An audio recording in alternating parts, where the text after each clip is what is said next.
Hi, everybody. Thank you so much for joining us on this week's episode of Expat Chat.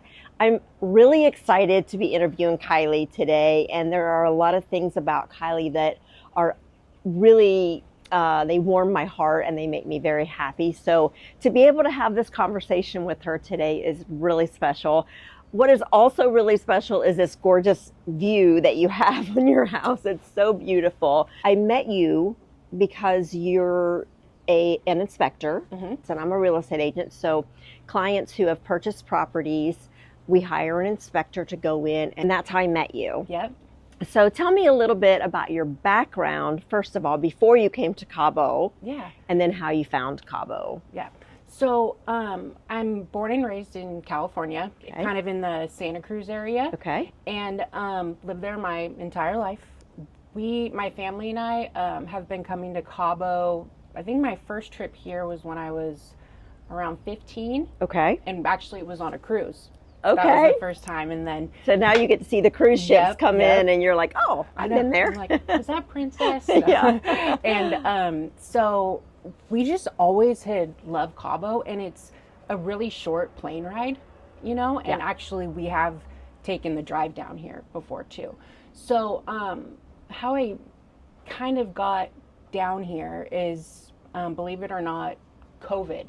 Okay. Because in California, everyone was getting laid off at their jobs, and likewise with me. And my parents had moved down here. I was close with my roommates at the time, but I didn't know what was going to happen during COVID. Yeah. I don't think anyone did, and it was kind of scary. Yeah. And especially always living in the same town as my family. They said, come on down. Come to Cabo, come stay for a while and see what happens. And then I just never left. 5 years later. Yeah, 5 years later. Yeah. I hear that story a lot. And in so many of these expat chats, I am talking to somebody and I'm like, tell me about your background. And they say, I was going about life, doing life. I was working, I was this and that. And then COVID.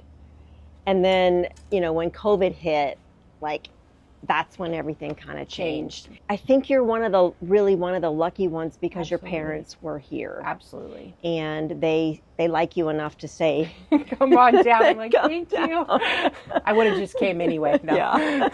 So you come to Cabo and you're living here. And did you get bored or what happened? Well, because I didn't know if I was going to go back to the States. At first, it was definitely weird. I told, I have a handful of really, really good friends, tons of friends, but you got your certain group. You're really tight your core group. They're like, and not to sound offensive to them, I don't think they were really educated on Cabo. Yeah. And you're moving to Mexico?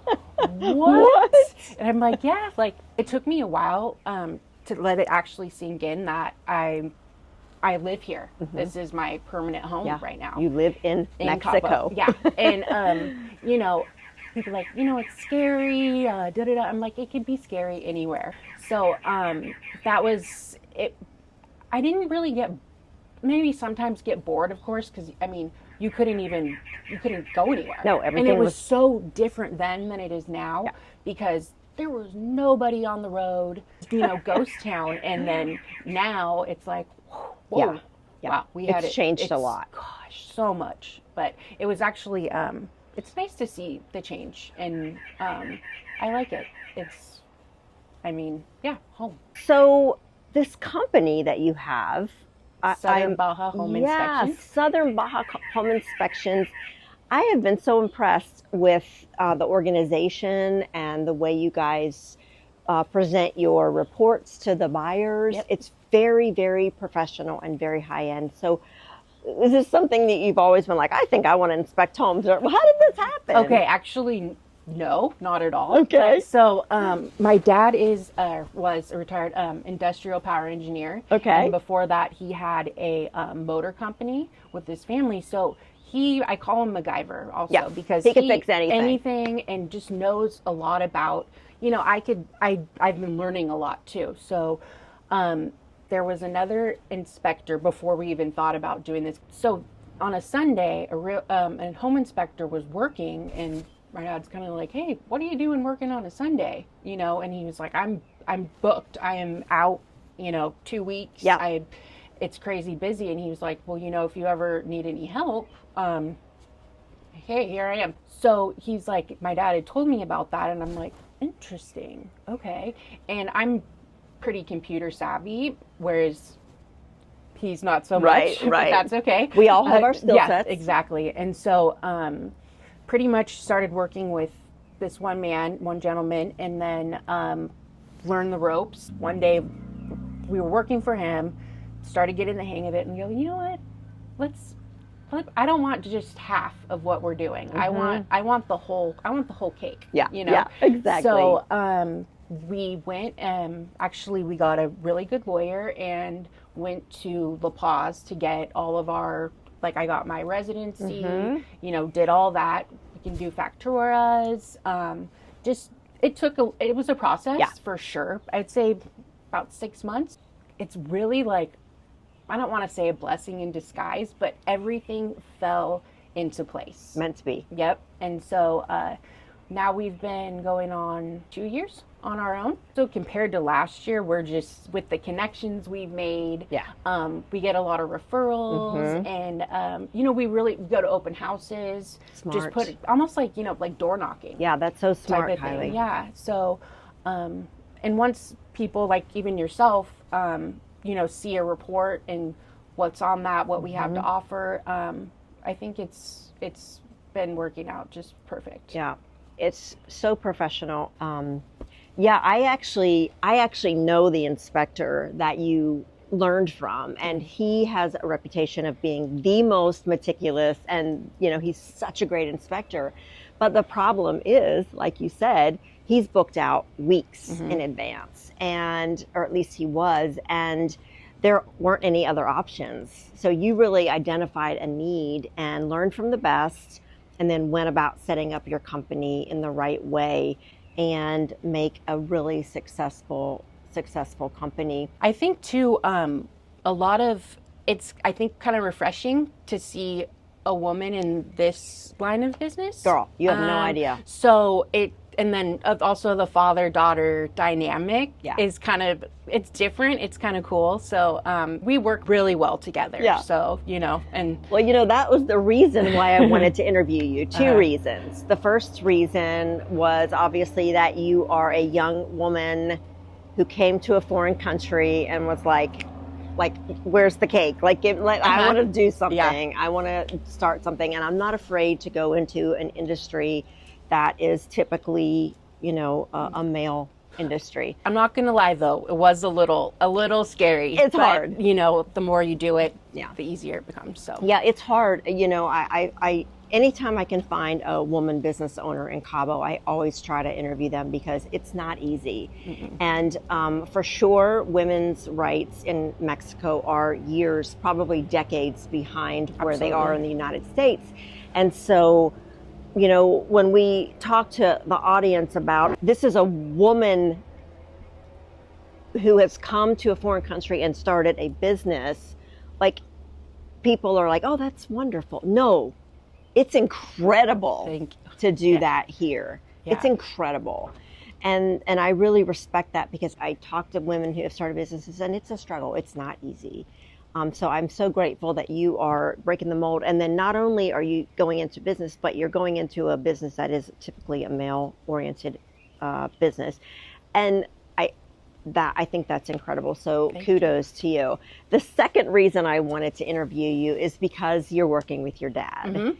And my father was handy like your dad. And I loved him so much. And when I met your dad for the first time, my heart I just felt it like swelling, because it just reminded me so much of my dad. And I don't want to cry, but I was thinking like how wonderful and frustrating and precious and irritating it would be to work with my dad. You literally hit those on the head. Yes, because I love him. Yeah. I loved him very much, but at the same time, he drove me crazy. Yeah. So I wanted to ask you, what's it like working with your dad? So, like I had kind of told you before, we've always been a really close family. Mm-hmm. Some people are like, well, you guys do a lot of stuff together. Uh-huh.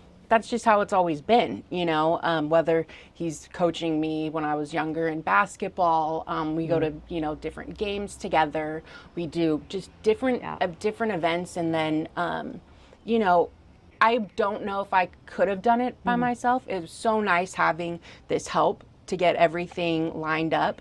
And so working with him, not only are we neighbors, but we work together. Exactly. And we kind of keep our personal stuff. When it's time to go to an inspection and work, it's like our hats change. I love it because I think that 2 sets of eyes are a little better than one. He'll catch this thing down here and I'm like, look up here. We're like, oh, okay. So, and then just so much that I've learned that I normally wouldn't know how to do, or, you know, with different water pumps, pressure pumps, all the different stuff. You've had to learn what are red flags and what. Absolutely. And then major, you know, kind of major ticket items. The ACs have got to work. Why aren't they working? Right. We don't exactly go into all that because we're not professional AC repair people. So, but you know how to identify a problem. Absolutely. And we have all tons of different tools that we use during an inspection to make sure that everything is up to par or things that need to be fixed. So, or worked on. I was so impressed. Your dad was like, let me show you our book. So he got his little book and he had seen me in a magazine. So he had put that page in there so that he knew what I looked like. Got to have a face to a name. Yes, he did. And then he had all of my information on this page. And I thought, wow, I just love that. It made me, and he was so proud, and he is so proud of you, Kiley. He's so proud of you. And I just want you to know that I know it's hard starting a business. I know it's hard, you know, moving to a foreign country, but a lot of people are going to look at this and just be like, wow, I wish I could be like Kiley. Or I can do it. If Kiley can do it, I can do it. Yeah. And I never thought owning my own business, let alone in the States, never crossed my mind, let alone in Cabo. Right. Like, you know, so it's been really great. And, you know, that's why we have our client list, all the information for that particular client, what day you called in, how many days until we have to do it. And always make sure too to have, I know that as a realtor, you have certain closing times or I need this by so-and-so. Right. Always make sure to have the report as soon as possible, but definitely within 24 hours. That's a really important thing. Is there anything about Cabo that you just, I just don't like it? Off the top of my head, the one thing that probably bothers me the most is the roads and the driving. I know there's crazy drivers out there, but here it just seems like there's no rules. You know, there's a stop sign, but is there? No, not really.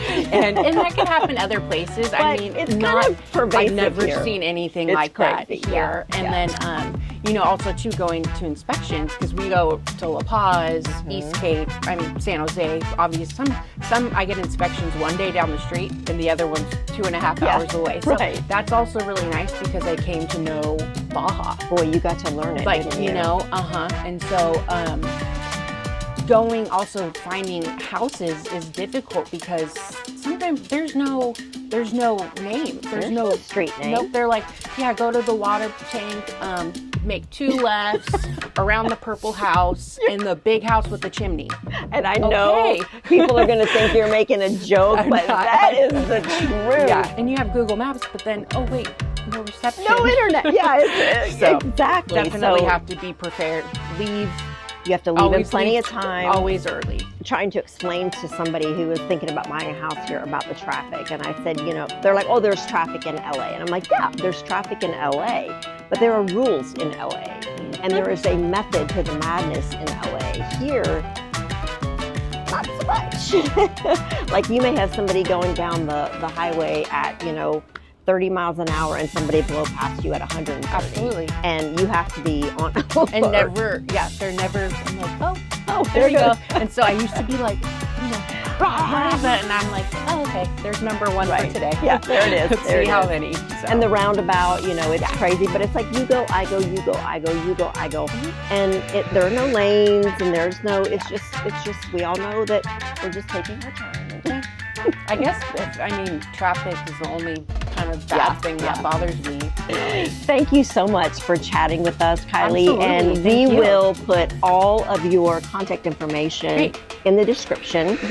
So people who are thinking about buying a house here and they're looking for a good inspector and want to support a woman-owned business can reach out to you. Best of luck to you. Thank you I'm so much. proud that you've been able to do this. Enjoy every minute with your dad, whether it's irritating moments or joyful moments. Enjoy every moment with your dad. And thank you so much for watching, and we'll see you in the next